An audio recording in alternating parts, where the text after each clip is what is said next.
Welcome back. City 41 की ख़ुसूसी Eid transmission, बड़ी ईद की बड़ी खुशियाँ एक बार फिर आप लोगों को मुबारक हों। बड़ी ईद है और बड़ी बड़ी खुशियाँ हैं और साथ ही हमारे जो दिल हैं ये भी बड़े होने चाहिए। ये हमें दर्स देती है ये ईद इसार का, कुर्बानी का, मोहब्बत का, खलूस का, वो जज्बे जो हमारी ज़िंदगियों में कहीं ना कहीं मिस हो जाते हैं। तो इस ईद पे तरोताज़ा हो जाते हैं, दूसरों का ख्याल रखने का। अपने नेबर्स में देखें कि आसपास कोई ऐसे लोग तो नहीं है जिन्हें आपकी बहुत ज़्यादा ज़रूरत है।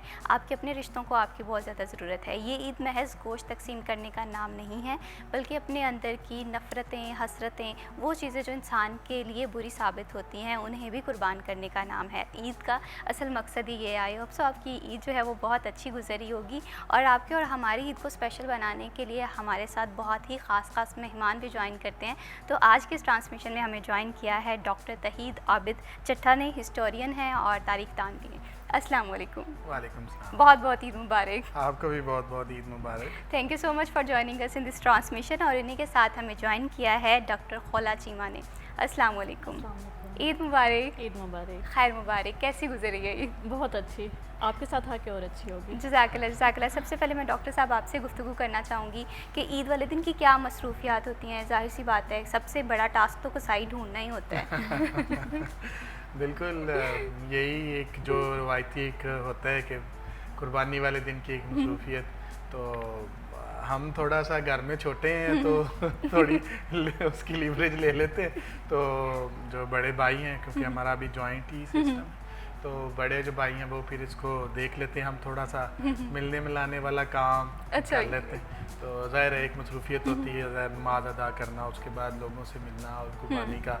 और सबसे बड़ी मसरूफियत ये है कि कब वो आएगी और हम बिल्कुल ऐसे ही है। और कसाई ढूंढना बहुत डिफिकल्ट टास्क सबसे होता है। मुश्किल काम ये है और बड़े तलकार लड़ाने पड़ते हैं। बिल्कुल ऐसे ही समझदार हम में से ऐसे होता है कि कभी कभी हम लोग कसाई ढूंढते रह जाते हैं और कुछ लोगों ने पहले से ही बुकिंग करवा ली होती है, तो कसाई तो बड़े वीआईपी हो जाते हैं। सबसे बड़ी मुश्किल में भाई ये होती है कि जो मौसमी कसाई आ जाता है। हाँ बिल्कुल, अताई कसाई और मौसमी कसाई बहुत मसला खराब करते हैं। एकदम ना आपको सारा काम ही खराब कर देते हैं। बिल्कुल ऐसे ही है। लेकिन उनका भी काम चल जाता है इन दिनों में। बिल्कुल ऐसे ही है। ये ईद खुशियाँ बांटने का नाम है। और सबसे स्पेशल बात ये होती है कि जब घर में मेहमान आ रहे होते हैं तो अक्सर देखते हैं कि सबकी ज़िंदगी बड़ी मसरूफ़ होती है, लेकिन फिर जैसे ही कोई त्यौहार आता है तो इसमें सब रिश्ते एक दूसरे के बहुत क्लोज आ जाते हैं। तो मुझे तो ईद की ये बात बहुत पसंद है। यहाँ पर मैं डॉक्टर खोला आपसे ये जानना चाहूँगी कि आपकी क्या मसरूफियात होती हैं, क्योंकि ख़वातीन से अगर मैं ये सवाल करती हूँ ना, उनका पहला जवाब यही आता है कि एज़ यूजुअल हम ईद वाले दिन किचन में ही होंगी। नहीं, मेरी तो बड़ी डिफरेंट मसरूफियात होती हैं। हमारी ईद 2 घरों में गुजरती है। पहले तो ज़ाहिर है अपने ससुराल में, अपने घर में हम होते हैं। वहाँ पे ईद का पहला दिन मनाने के बाद हम नेक्स्ट डे जो है वो, मेरा मेका चूँकि सियालकोट है तो हम लोग फिर सियालकोट का सफ़र करते हैं, वहाँ पे बहन भाइयों से मिलने जाते हैं। तो ससुराल में छोटी बहू होने की वजह से मेरे पे कोई खास जिम्मेदारी नहीं है। सो हम जाते हैं, मिलते हैं सबके साथ और बस बैठते बातें शातें करते हैं। बाकी लोग चूँकि घर में मौजूद हैं, अम्मी ने अभी तक कभी घर का उस तरह से काम मेरे से करवाया नहीं है। और फिर ज़ाहिर है मेरी जॉब भी है, बच्चे भी हैं, तो उस वजह से भी थोड़ा सा तो बड़ा अच्छा दिन गुजरता है। सबके साथ मुलाकात होती है, सब लोग इकट्ठे मिल के बैठते हैं, खाना शाना खाते हैं। फिर नेक्स्ट डे हम दूसरी फैमिली की तरफ जाते हैं। वहाँ पे भाई सिस्टर सब लोग जो डिफरेंट सिटीज़ में होते हैं वो सब चूँकि अम्मी के घर आए होते हैं सेकेंड डे, तो फिर वहाँ पे बड़ी अच्छी एक गैदरिंग हो जाती है, बच्चों की भी हमारी भी। बिल्कुल ऐसे ही है। और मैं ये समझती हूँ कि वाकई जो घर में सबसे ज़्यादा छोटे होते हैं ना, उन्हें लाड प्यार भी बहुत मिल रहा होता है, उन्हें ईदियाँ भी मिल रही होती हैं। सारी तवज्जो का मरकज़ जो होते हैं वो घर के छोटे होते हैं। तो आप लोगों के साथ भी यही सिलसिला है डॉक्टर साहब? बिल्कुल यही सिलसिला है। हमारे साथ साथ हमारे बच्चों के साथ भी यही है, क्योंकि वो भी फिर घर में सबसे छोटे बच्चे हैं। इसी वजह से तो आज आपके प्रोग्राम में भी करने का टाइम। ज़ाहिर सी बात है मसरूफियात, फिर ज़ाहिर सी बात है जब कोई घर में बड़ा होता है ना तो वो यही सोचता है कि चलो कोई बात नहीं, छोटे हैं, रिलैक्स रहें, इनकी ज़िंदगी में खुशियाँ जो हैं ऐसी आएँ। तो बड़े होने के साथ साथ बड़े तो जिम्मेदारियाँ निभाती हैं, लेकिन छोटे भी इस चीज़ को बड़ा इंजॉय भी करते हैं, लेकिन वो भी बड़ों का ख्याल करते हैं। देखिए, ये तो एक कह रहे ना कि एक बड़ा हुस्न है रिश्तों का कि जो बड़े हैं वो हर तरह से सेक्रीफाइस करते हैं छोटों के लिए। और ना सिर्फ वो एक ऐसा वो चाहते हैं कि जो हम नहीं कर सके वो ये हमारे भाई कर लें। तो मैं समझता हूँ कि एक बहुत अच्छा लेसन भी है कि एक फैमिली में तो एज ए होल भी इसको देखा जा सकता है कि जब हम जिस जनरेशन में हम हैं तो आप जैसी जो हमारी नई जनरेशन आ रही है तो हमें उनके लिए भी इसी तरह से आसानियाँ पैदा करनी चाहिए। और हर जो नया आने वाला बंदा होता है ना, आपसे जो छोटा होता है, वो आपसे मतलब हमारे जो साथी थे वो ये कहते थे कि आप उम्र में हमसे इतने साल, जितने साल वो हम उनसे छोटे, वो कहते हैं कि उतने साल आप बड़े हैं। तो ये भी एक जनरेशन को भी एक देना चाहिए, मतलब वो एक अलहदा है कि फैमिली में आपको मिल रही है, लेकिन as teacher as social worker हम भी इस पर ही कारबान हैं कि हम अपने जो जनरेशन जो छोटी है उसको स्पेस दें, उसको थोड़ा सा टाइम भी दें अपने लिए भी और उसको आगे बढ़ने का भी। बिल्कुल इसी तरह से आपने बहुत ही खूबसूरत बात की है कि एक सम टाइम हमें ना स्पेस देनी पड़ती है रिश्तों को एम्पावर करने के लिए, ग्रोथ के लिए। सोसाइटी के हवाले से हम बात करें तो हम देखते हैं कि काफ़ी ज़्यादा एक तजब्जुब सा है सोसाइटी में, लेकिन इसमें एक चीज़ की ज़रूरत होती है कि जब आप किसी को स्पेस देते हैं, एक दूसरे को समझने का मौका देते हैं तो ज़िंदगी आसान होती है। तो डॉक्टर खुला, मैं आपसे ये जानना चाहती हूँ, जिस तरह अभी आपने बात किया कि घर से सबसे छोटी बहू हैं तो कोई किचन का काम भी उस तरह से बर्डनाइज नहीं किया जाता, और साथ ही साथ आपने अपनी जॉब भी देखनी होती है, तो जॉब और घर को मैनेज करने के लिए सपोर्टिव फैमिली कितनी ज़्यादा ज़रूरी है? बहुत ज़्यादा ज़रूरी है, स्पेशली आपका पार्टनर आपके साथ कितनी सपोर्ट आपको करता है वो बहुत ज़रूरी है। और मेरे साथ तो बिल्कुल ऐसे है क्योंकि मेका भी दूर है, फिर मेरी जॉब भी दूर है, आउट ऑफ फैसलाबाद है, मैं इस्लामिया यूनिवर्सिटी भावल नगर कैंपस में होती हूँ, so I have to travel a lot, so उसके लिए सपोर्ट होना डेफिनेटली बहुत ज़रूरी है और उसी की वजह से फिर आप सब कुछ जो है वो कर पाते हैं। सो अगर मैं अपनी जॉब पे जो टाइम प्रॉपर दे पाती हूँ उसमें फैमिली का बहुत रोल है, फिर उसी तरह घर में भी आके जो है वो मुझे इस हवाले से काफ़ी लेवरेज मिल जाता है कि अच्छा सफ़र करके आई है, थकी हुई है, सो बच्चों को देखने के लिए जॉइंट फैमिली सिस्टम की वजह से वो भी काफ़ी, उनके कज़न्स हैं उनको टेक केयर कर लेते हैं, सो इट्स वेरी इंपॉर्टेंट। बिल्कुल ऐसे ही सपोर्टिव फैमिली होना बहुत ज़्यादा ज़रूरी है। अगर हम जॉइंट फैमिली सिस्टम की खूबसूरती के हवाले से भी बात करें, जाहिर सी बात है हर घर का, हर फैमिली का अपना एक रिवाज होता है, अपनी रिवायत होती है, तो मैं ये समझती हूँ कि जॉइंट फैमिली की खूबसूरती ये है अगर वहाँ पर सब एक दूसरे को स्पेस देते हैं, एक दूसरे की ज़रूरत का ख्याल रखते हैं, तो ये जॉइंट फैमिली सिस्टम की खूबसूरती है। लेकिन इसके बरक्स अगर हम ये देखें कि जहाँ पर एक दूसरे को स्पेस नहीं दी जाती, एक दूसरे के मामलात को उस तरह से नहीं देखा जाता, तो वहाँ पर जॉइंट फैमिली सिस्टम जो है वो बिगाड़ पैदा होता है। तो ईदी के हवाले से भी हम बात करेंगे कि किसको इस दफ़ा ईद पे ज़्यादा ईदी मिली है, लेकिन ये जानने से पहले एक छोटी सी ब्रेक लेते हैं। आपने कहीं नहीं जाना, हमारे साथ रहिए। 41 की खसूसी ट्रांसमिशन बड़ी ईद की बड़ी खुशियाँ आप लोगों को एक दफ़ा फिर बहुत मुबारक हों। ईद के हवाले से बात हो, ईदी के हवाले से ना बात हो, ऐसा हो ही नहीं सकता। मैं ये समझती हूँ कि ईद की खूबसूरती सबसे ज़्यादा ये है कि आपको ईदी मिलती है, बच्चे बहुत ज़्यादा खुश होते हैं, लेकिन जैसे जैसे हम उम्र के उस हिस्से में पहुँचते हैं जहाँ पर रिस्पॉन्सिबिलिटी होती है और हम बड़े हो जाते हैं, तो जहाँ पर हम ईदी ले रहे होते हैं वहाँ पर वो टाइम आ जाता है कि अब ईदी देने का टाइम होता है। तो ये दोनों स्टेजेस इंसान की ज़िंदगी में बहुत अहम है। अभी ये देखना है कि कौन से लोग कौन सी जो स्टेजेस है वो ज़्यादा इंजॉय करते हैं। तो डॉक्टर तौहीद साहब, आपसे मैं ये जानना चाहती हूँ, एक फेज़ आपने वो भी देखा होगा क्योंकि आप घर में सबसे छोटे हैं, अभी भी ईदी लेते होंगे, और अभी आपका वो भी टाइम आ गया कि जब आप ईदी देते भी होंगे, तो आपने कौन सी फेज़ को या कौन सी स्टेज को ज़्यादा इंजॉय किया है? देखिए, आपने बड़ी खूबसूरत बात की कि पहले तो जो था ना, मेरे दादा अबू थे तो उनसे जो है वो हम लोग ईदी लेते थे, और फिर बड़े भाई थे उनसे भी। लेकिन अब ये है कि अब एक और एक फौज वहाँ तैयार होती है पूरी बच्चों की, तो वो जो है ना वो जैसे ही हम लेते हैं वो दूसरे हाथ से वो हमसे वापस ले लेते हैं।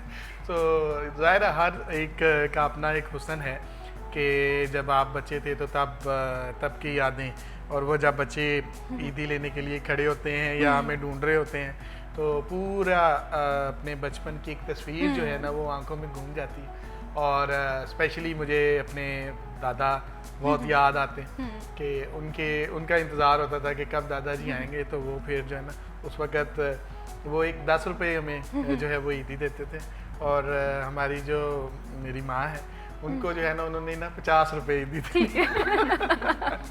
तो वो ना उन्होंने बड़ा हंसना कि मेरे दादाजी तो थे कि ना वो ज़ाहिर है वो पार्टीशन से पहले के लोग थे, और उनके यहाँ 10 रुपये 50 रुपये बहुत बड़ी अमाउंट होती थी, तो वो बड़ा हंस के ना उसको हम लोगों ने लेना, और बड़ी उसकी खुशी होती थी।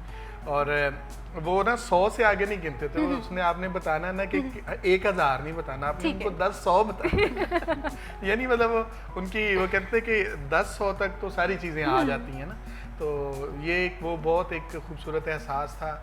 लेकिन अब जब वो बच्चे आते हैं तो ज़ाहिर है उनकी याद जो है वो बड़ी आती है। ये यानी आपने बड़ी खूबसूरत पहले बात की, जैसे ही कि ईद के दिनों में ये सिर्फ एक ईद ही नहीं होती, तमाम तर रिश्ते एक दफ़ा दोबारा बंदा रिवाइव करता है।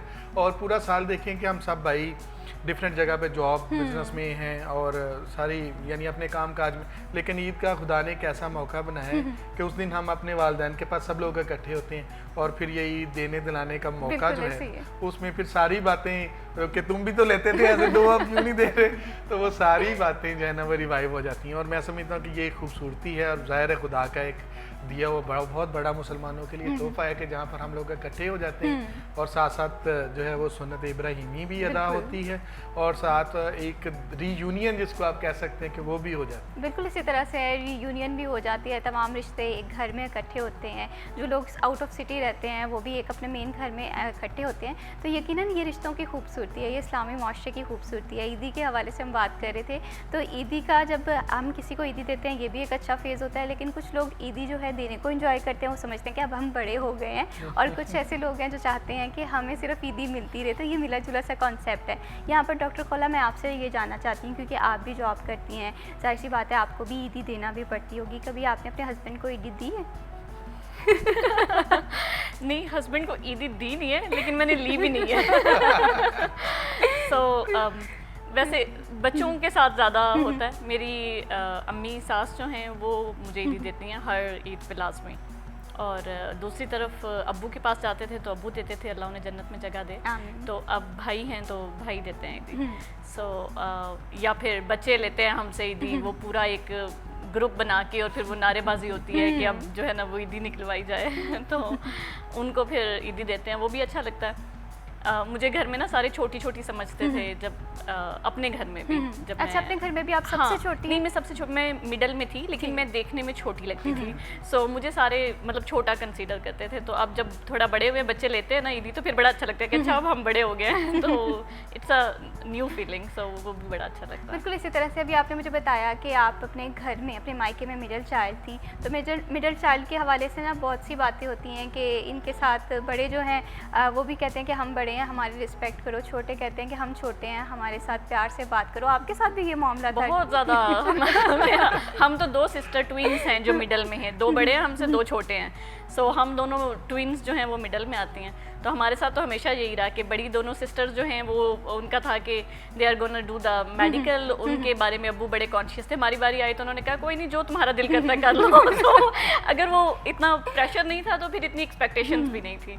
बिल्कुल, क्योंकि मिडिल चाइल्ड के हवाले से बात करें तो हर फैमिली के मिडिल चाइल्ड का यही रोना होता है कि हमारे साथ जो है या तो सारा प्यार बड़े जो है बच्चे को मिल जाता है, या सबसे ज़्यादा जो प्यार है वो छोटे बच्चे को लेकिन मिल हम जाता है। लेवरेज भी बड़ा लेते थे उसका, क्योंकि हम डांट से भी बच जाते थे। तो सारा बर्डन जो है वो बड़ों पे आता था या छोटों पे आता था, तो हम दोनों बीच में से ज़रा बच जाती होती थी। बिल्कुल, ये तो वाकई ये बात बिल्कुल सही है। मैं इस बात से बिल्कुल एग्री करती हूँ कि जो मिडिल चाइल्ड होता है उसे लेवरेज भी होती है, वो बहुत सारे मामला हैंडल भी कर लेता है। तो यहाँ पर मैं डॉक्टर तहीद साहब आपसे ये जानना चाहती हूँ, क्योंकि आप घर में सबसे छोटे हैं, तो मैंने तो ये फील किया क्योंकि घर में मैं सबसे बड़ी हूँ ना, तो सबसे ज़्यादा ईदी जो है वो छोटे बच्चे को मिलती है। तो आपके साथ भी यही मामला था? जी बिल्कुल, मैं तो ईदी के मामले में बहुत सख्त था। ढूंढ के मेरे चाचा ताया दादा अबू जहाँ होते थे उनसे लेकर आते थे, ईदी तो नहीं छोड़ते थे बिल्कुल। और जो है ना वो मसला ये था कि हम ना तीन थे भाई ना, जो यानी मेरे ताए का बेटा था और चचा का। तो वो सारे जो छोटे थे हमारी बड़ी यूनियन थी इकट्ठे ना, हमने इकट्ठे निकलना है, वो फिर ईदी लेनी है जहाँ जहाँ कोई बंदा है उसको पकड़ के। तो हम लोग तो बहुत ईदी इकट्ठी करते थे। यानी आप देखें कि अब तो खैर हम मिले भी बहुत अरसा हो गया ईद पर भी, क्योंकि वो यहाँ से बैरून मुल्क शिफ्ट हो गए। तो वो भी बड़ा याद आता है कि हम लोग किस तरह से सारे इकट्ठे होकर ईदी इकट्ठी करते थे। बड़ा मज़ेदार एक्सपीरियंस। बिल्कुल ऐसे ही है, ईदी के हवाले से एक फैमिली जब इकट्ठी होती है, हर घर पे एक ऐसा सिस्टम होता है कि एक बड़ा घर होता है जहाँ पर अक्सर माँ बाप रहते हैं, वहीं पर सब बहनों का भी आना जाना होता है, वहाँ पर सब भाइयों का भी आना जाना होता है। तो मैं ये समझती हूँ वो जो बड़े घर की खूबसूरती है और जो उस घर में रह रहे होते हैं उनके दिल भी बहुत बड़े होते हैं, और जो सबको इतनी जिसे कहते हैं गर्म जोशी से वेलकम कर रहे होते हैं। अभी वक्त है एक छोटी सी ब्रेक का, आपने कहीं नहीं जाना, हमारे साथ रहिए।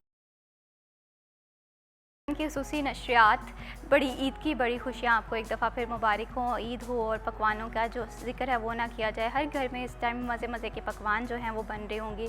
कोई मीठे का शौकीन होगा, कोई बिरयानी की फरमाइश कर रहा होगा। तो मैं ये समझती हूँ कि ये बहुत खूबसूरत बात होती है कि जहाँ पर ख़वातीन किचन में बिज़ी होती हैं और काम काज कर रही होती हैं, सारे घर के जो लोग होते हैं वो ड्राइंग रूम में इकट्ठे होते हैं, डिफरेंट टॉपिक्स पे डिस्कशन हो रही होती है, कहीं गेम्स खेली जाती हैं।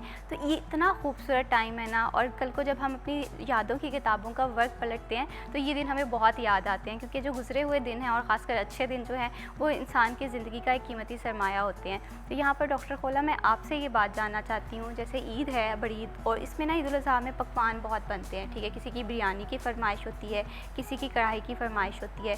तो आपने तो बताया कि आम दिनों में आप किचन में थोड़ा कम ही जाती हैं, तो ईद पे तो जाहिर सी बात है किचन में जाना पड़ता होगा। तो क्या डॉक्टर साहब आपकी हेल्प करवाते हैं?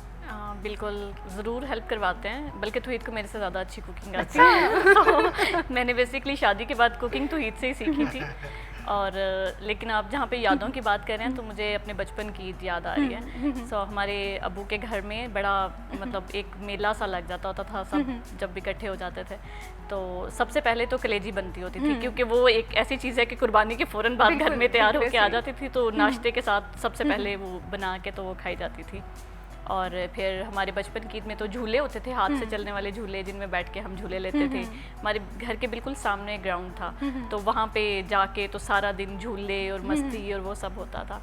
और कुकिंग डेफिनेटली ईद पे तो करनी पड़ती है, कुछ ना कुछ तो पकाना पड़ता है। मेरे बेटे को बारबेक्यू बहुत पसंद है, सो फिर बारबेक्यू एक स्पेशल जो है वो हम लोग करते हैं। ठीक है, बिल्कुल। आप यहाँ पे मैं आपसे ये पूछती हूँ कि डॉक्टर साहब का तो आपने बता दिया कि ये बहुत अच्छी कुकिंग करते हैं, आप सबसे फेवरेट डिश कौन सी है आपकी, और आप कुकिंग में सबसे अच्छा क्या बना लेती हैं?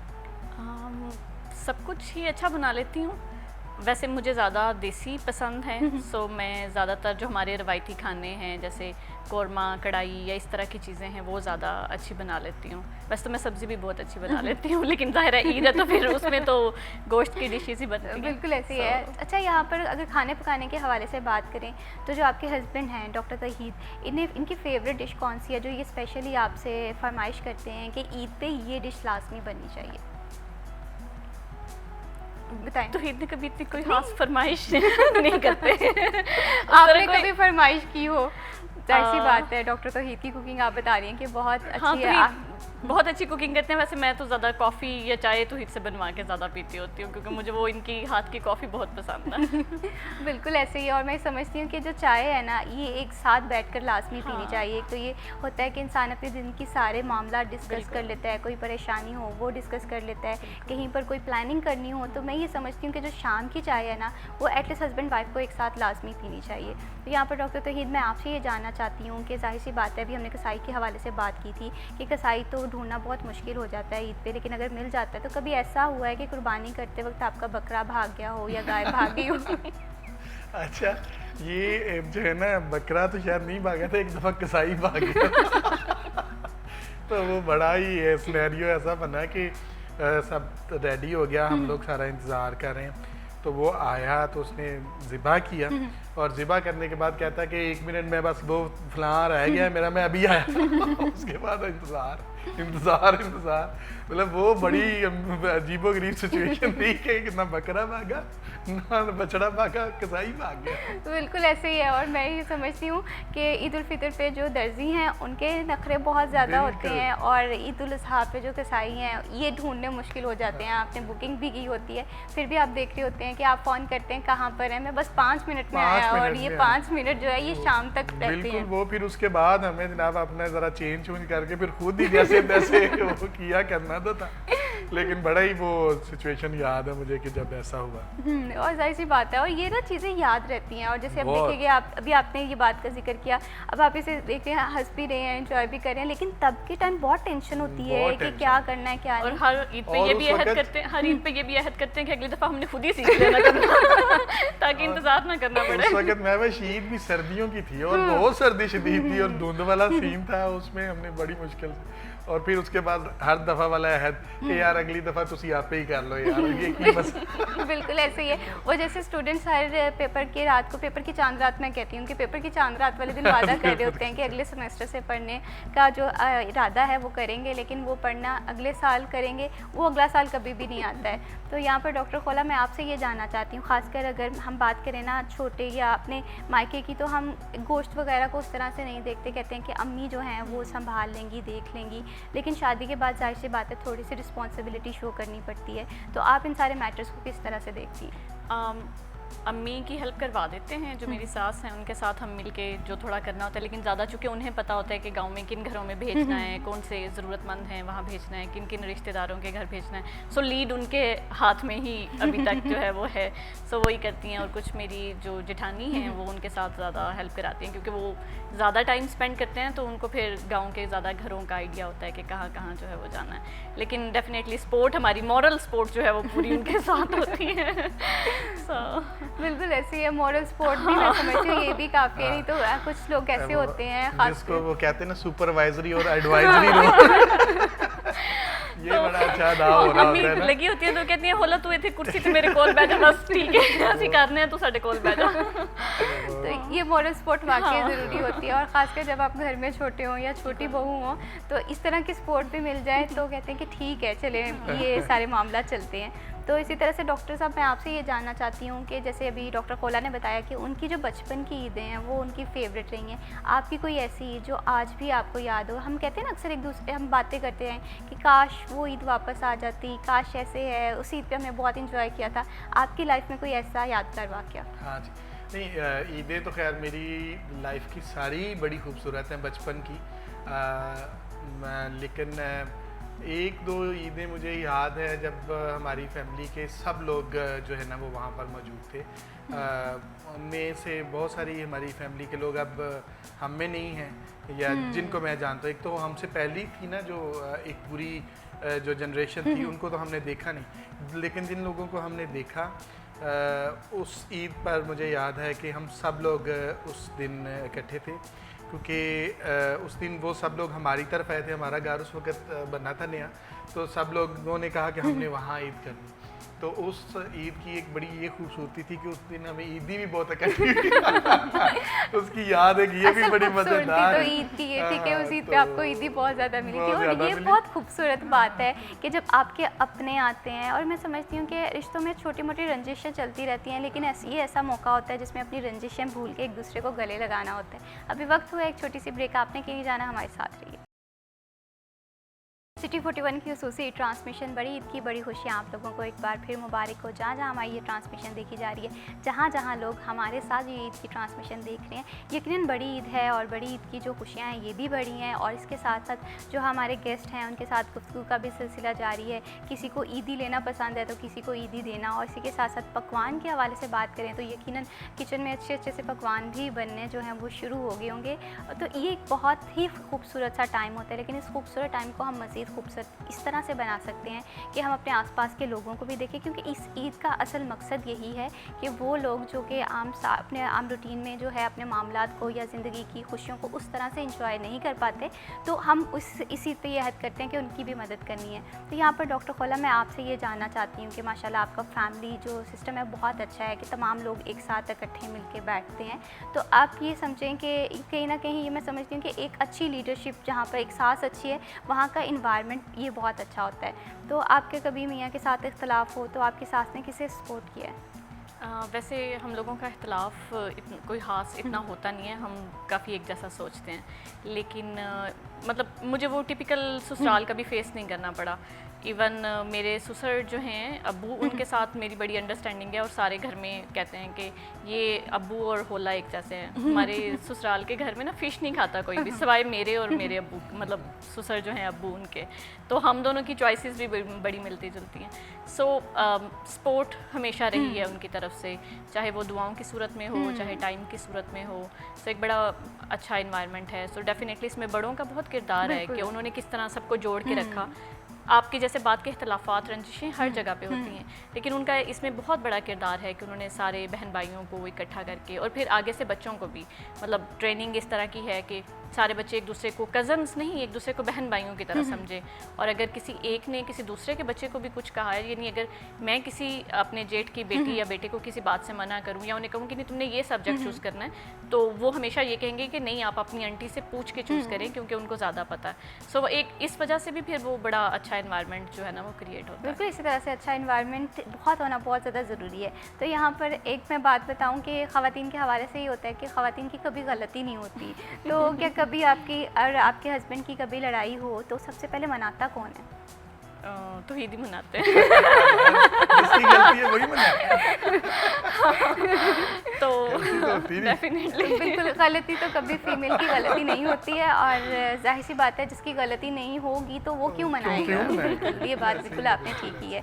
तो यहाँ पे मैं आपसे ये जानना चाहती हूँ कि जाहिर सी बात है बैलेंस लाइफ बहुत ज़्यादा ज़रूरी है। आप दोनों वर्किंग लाइफ से बिलोंग करते हैं, आपकी भी जॉब है, आप भी अपनी जॉब को देखती हैं, तो इसमें दोनों मियाँ बीवी की जो अंडरस्टैंडिंग है, कंपेटिबिलिटी मैच होना बहुत ज़्यादा ज़रूरी है। तो आपने इस चीज़ को कैसे मैनेज किया हो? अच्छा, इसमें ना मैं बस हमेशा ये बात करता हूँ कि एज टीचर मैं हमेशा ये बात करता हूँ अपने स्टूडेंट से कि आप जो दोनों मेरे स्टूडेंट हैं मेल फीमेल, इन दोनों को हक है कि वो अपना अपना काम करें, ठीक है, और इन दोनों के काम करने के दौरान दोनों एक दूसरे को सपोर्ट करें, ठीक है। तो मैं बीइंग टीचर ये समझता हूँ कि सबसे पहले मुझे उस जैसा होना चाहिए, ठीक है। हमारे यहाँ जो रिवाज है जिसको मैं बहुत बुरा समझता हूँ वो ये है कि जो हमारी तबलीग है, जो हम तदरीस का अमल लोगों को करते वो सिर्फ हम वहीं तक रखते हैं, अपने ऊपर नहीं करते, और उसका ये एक नुकसान होता है कि खुदा उसमें तासीर भी नहीं। तो जो आप सोचते हैं और वो करके दिखाते हैं तो उससे मेरे जो बाकी जो मेरे तालिब इल्म हैं, स्टूडेंट हैं, वो सीखते हैं। तो इसमें मैं कभी भी इस तरह के जो एक जेंडर के हवाले से जो यहाँ पर एक बायसनेस है कि नहीं ये काम सिर्फ औरतों के हैं, ये सिर्फ मर्दों के हैं, इसमें मैं कभी भी नहीं पढ़ता, ठीक है। और मैं हमेशा तलकीन भी करता हूँ कि ऐसा नहीं करना चाहिए।